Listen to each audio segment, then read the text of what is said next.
ಇದು ನರಕಸಭೆನಾ ಇಲ್ಲ ನಗರಸಭೆನಾ?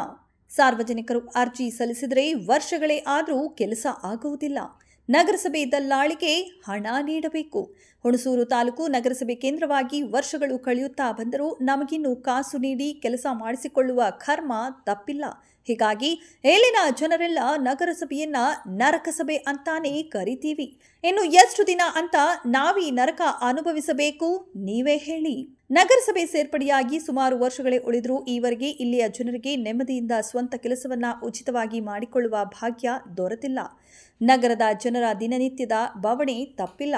ಎಲ್ಲ ಕೆಲಸಗಳಿಗೂ ಕಾಸು ಕೇಳಿಯೇ ವರ್ಷಗಳ ಮೇಲೆ ವರ್ಷಗಳನ್ನು ತಳ್ಳುತ್ತಿರುವ ನಗರಸಭೆಯ ಧೋರಣೆಗೆ ಬೇಸತ್ತಿರುವವರು ನಮ್ಮ ಆಕ್ರೋಶವನ್ನ ಯಾವ ರೀತಿ ವ್ಯಕ್ತಪಡಿಸಬೇಕು ತಿಳಿಯುತ್ತಿಲ್ಲ ಎಂದು ಅಸಮಾಧಾನ ವ್ಯಕ್ತಪಡಿಸುತ್ತಾರೆ. ಅವ್ನು ನೋಡಿದ್ರೆ ಕೌನ್ಸಲರು ಅವನು ಮಾಡ್ಕೊಡ್ಬೇಡ ಅಂತ ತಡಂಗ್ ಮಾಡ್ತಾರಂತೆ. ನಮ್ಗೆ ರಮೇಶ ಅವ್ರು ಬಂದು ತಡಂಗ್ ಮಾಡ್ತಾರೆ ಅಂದ್ರೆ ಅವ್ರಿಗೇನ್ ಸರ್, ನಮ್ ಜಾಗ ನಾವು ಓಡಾಡ್ತೀವಿ, ನಾವು ಮಾಡ್ತಾ ಇದೀವಿ, ಅವ್ರಿಗೇನು ಜ್ಞಾನ ಬೇಡವಾ? ಅಲ್ಲಿ ನಮ್ ಜಾಗಕ್ಕೆ ಬಂದು ತೊಂದ್ರೆ ಕೊಡ್ತಾರೆ. ಕೊಟ್ಟಿಲ್ಲ ಮೇಡಮ್, ನಿಮ್ಗೆ ಇದಕ್ಕೆ ಸಾಕ್ಷಿಯಾಗಿ ಇಲ್ಲೇ ಇದೆ ನೋಡಿ, 2 ಲಾಯರ್ ನೋಟಿಸ್ ಕಳಿಸಿದೀನಿ. ನಾವ್ ಎಲ್ಲಿ ಎಷ್ಟು ಅಂತ ಇರ್ಬೇಕಾ ಸಾಯ್ಬೇಕು ಆ ತರ ಪರಿಸ್ಥಿತಿ ಮಾಡ್ತವ್ರೆ. ನಿನ್ನೆ ಎಲ್ಲ ಅವನ್ ಜಾಗದವನು ಬಂದು ಜಗಳ ಮಾಡವನೆ. ಅವ್ನು ಯಾವಾಗ ನೋಡ್ತಾನೆ ಅಂದ್ರೆ ಯಾವಾಗ ಗೌರ್ಮೆಂಟ್ ರಜಾ ಇರ್ತದೆ, ಎಲ್ಲಾರ ಕೋರ್ಟ್ ಕೇಸ್ ಹಾಕ್ಬಿಡ್ತಾರ ನಮ್ಗೆ ಅನ್ಬಿಟ್ಟು ಆ ಟೈಮಲ್ಲಿ ನಮ್ಗೆ ಜಗಳ ತೆಗಿಸ್ತಾನೆ.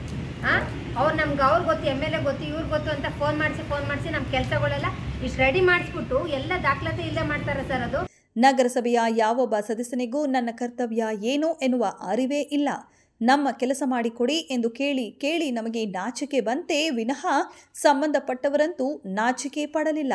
ಹೀಗಾಗಿ ಇತ್ತೀಚೆಗೆ ಆ ವಿಚಾರ ಯಾರಿಗೂ ಹೇಳಲು ಆಗ್ತಿಲ್ಲ. ರೋಸಿ ಹೋಗಿ ಸುಮ್ಮನಾಗಿದ್ದೇವೆ ಎಂದು ಬೇಸರ ವ್ಯಕ್ತಪಡಿಸುತ್ತಾರೆ. ಬನ್ನಿ ಊಟ ಟೈಮ್ ಅಂತ ಏನಾರು ಒಂದು ಕಮಿಷನರು ಸುರೇಂದ್ರ ಕರ್ದು ಹೇಳ್ತಾರೆ, ಅದೇನೈತಿ ಇವ್ರದ್ದು ಮಾಡಿ ಕಳಿಸಿ ಅಂತ ಹೇಳ್ತಾರೆ. ಇವಾಗ 4-5 ದಿವಸದಲ್ಲಿ PDO ಮೇಡಮ್ ಅವ್ರು ಬಂದಿದ್ರು. PDO ಮೇಡಮ್ ಅವ್ರು ಬಂದು ಅವ್ರು ಕರೆದಿದ್ದೇನೆ. ಅವ್ರದ್ದು ಏನೈತೆ, ಯಾವ ಊರಲ್ಲಿ ಸರ್ ಪ್ರಾಬ್ಲಮ್ ಆಗಿರೋದು? ಹುಣಸೂರಲ್ಲಿ. ಎಲ್ಲಿ ಸರ್? ನಗರಸಭೆ. ನಿಮ್ಮ ನಗರಸಭೆ ಅಂತ ನಗರಸಭೆಯಲ್ಲಿ.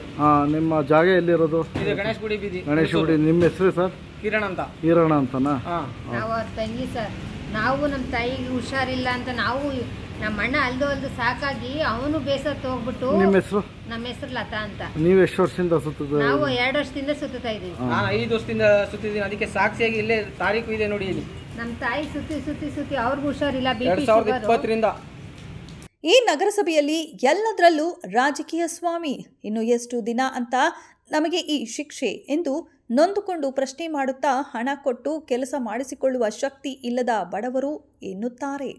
ಇದಕ್ಕೆ ಸಾಕ್ಷಿಯಂತೆ ಹುಣಸೂರು ತಾಲೂಕಿನ ನಗರಸಭೆಯಲ್ಲಿ ನರಕ ಯಾತ್ರೆಯನ್ನ ಅನುಭವಿಸುವಂತಾಗಿದೆ ಸಾರ್ವಜನಿಕರು. ಕಿರಣ್ ಲತಾ ಎಂಬುವರು ಹುಣಸೂರು ತಾಲೂಕಿನ ಗಣೇಶ್ ಗುಡಿ ಬೀದಿಯ ನಿವಾಸಿ. ಇವರು ಖಾತೆ ಬದಲಾವಣೆಗಾಗಿ ಅರ್ಜಿ ಸಲ್ಲಿಸಿ 5 ವರ್ಷಗಳಿಂದ ಕಚೇರಿಗೆ ಅಲೆದಾಡುತ್ತಿದ್ದಾರೆ. ಆದರೆ ಇಲ್ಲಿ ಯಾವುದೇ ಕೆಲಸಗಳು ಆಗದೆ ಬಡ ಕುಟುಂಬದವರಾದ ಇವರು ಕಣ್ಣೀರಿಡುತ್ತಿದ್ದಾರೆ.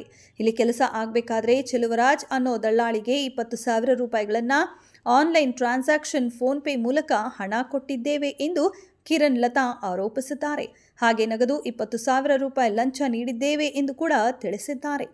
ಸುತ್ತು ಅಲ್ದು ಆಗ್ಲಿಲ್ಲ ಅಂತ ಮಧ್ಯದವ್ರು ನಿಂತ್ಕೊಂಡು ಮಾಡಿಸ್ಕೊಡ್ತೀನಿ ಅಂತ ಚೆಲುವರಾಜ್ ಅವರು ನಮ್ಮ ಹತ್ರ 35,000 ರೂಪಾಯಿ ಇಸ್ಕೊಂಡವ್ರೆ.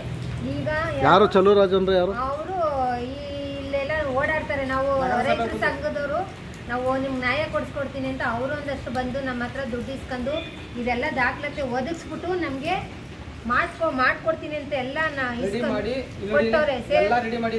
ಮೇಡಮ್, ಇದು ಚೆಲುವರಾಜ್ ಅಂದ್ರಲ್ಲ, ಯಾರು ಏನಾಗಿದ್ದಾರೆ ಇಲ್ಲಿ? ಅವರು ಮಧ್ಯವರ್ತಿನ ಇವ್ರುಗಳಿಗೆ ಕಮಿಷನ್ ತಿನ್ಸಕ್ಕೆ ಅವ್ರು ಇರೋದು.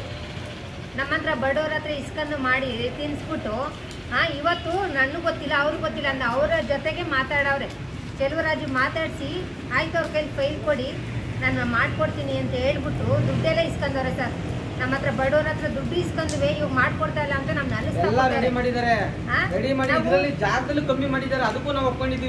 ಮನೋರು ಪಾಷಾ ಎಂಬುವರು ಹುಣಸೂರು ತಾಲೂಕಿನ ಲಬ್ಬಾಬ್ ಬೀದಿಯ ನಿವಾಸಿ. ಈ ಬಡ ವ್ಯಕ್ತಿ ನಗರಸಭೆಯಲ್ಲಿ ನಮ್ಮ ಮನೆ ವಸತಿ ಯೋಜನೆ ಅರ್ಜಿ ಹಾಕಿ ಮನೆ ಮಾಫ್ ಮಾಡಿಕೊಳ್ಳಲು ಕಳೆದ 1 ವರ್ಷದಿಂದ ಅರ್ಜಿ ಸಲ್ಲಿಸುತ್ತಾ ಬಂದಿದ್ದಾರೆ.